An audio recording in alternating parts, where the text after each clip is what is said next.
মাছের উৎপাদন ও সংরক্ষণ নিশ্চিতে আজ থেকে সমুদ্রে মাছ ধরায় ৫৮ দিনের নিষেধাজ্ঞা শুরু হয়েছে। একই সময় নিষেধাজ্ঞা থাকবে বঙ্গোপসাগরের ভারতের জলসীমায়ও।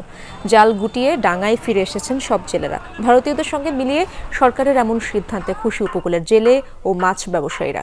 এই নিষেধাজ্ঞা চলবে ১১ জুন পর্যন্ত। নিষেধাজ্ঞা ভেঙে কোনো জেলে যেন মাছ ধরতে না যায় সে বিষয়ে তৎপর রয়েছে প্রশাসন। দর্শক, এ বিষয়ে আরো জানার চেষ্টা করবো। কক্সবাজারে যেতে চাই, আমার সহকর্মী এহসান কুতুবী সেখানে রয়েছেন। এহসান, সেখানকার খবরাখবর জানাবেন। নিষেধাজ্ঞা কার্যকরে প্রশাসনের পক্ষ থেকে কোনো ধরনের পদক্ষেপ কি চোখে পড়ছে কিনা, এবং জেলেদের যে খাদ্য সহায়তা দেওয়ার কথা রয়েছে তা দেয়া শুরু হয়েছে কিনা জানাবেন।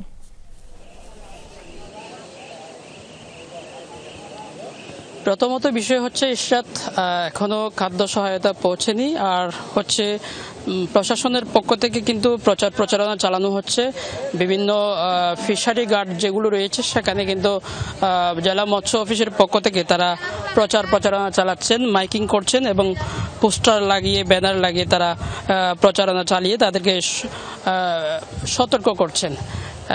এবং যদি বলতে চাই, আজকে যেহেতু মধ্যরাত থেকেই মূলত এই মাছ ধরার যে নিষেধাজ্ঞা সেটি শুরু হয়েছে, যার কারণে কক্সবাজারের যেসব জেলেরা রয়েছে, অর্থাৎ আমি যদি জেলা মৎস্য অফিসের হিসাব অনুযায়ী বলতে চাই, জেলা কিন্তু নিবন্ধিত জেলে রয়েছে 64,871 জন, এবং হচ্ছে তাদের প্রত্যেকের পরিবারকে 86 কেজি করে চাল দেওয়ার কথা রয়েছে। যদিও এখনো পর্যন্ত চাল আমাদেরকে প্রশাসন জানানো হয়েছে। আর কক্সবাজারে নৌযান রয়েছে নিবন্ধিত 5,113টি ট্রলার নিবন্ধিত রয়েছে। এবং এর মধ্যে এবার যে 58 দিনের যে নিষেধাজ্ঞা দেওয়া হয়েছে, অন্যান্য সময় 65 দিনের দেওয়া হতো, এবার 58 দিনের, এবং ভারতের সাথে মিলিয়ে যে সময়টা নির্ধারণ করা হয়েছে নিষেধাজ্ঞার জন্য,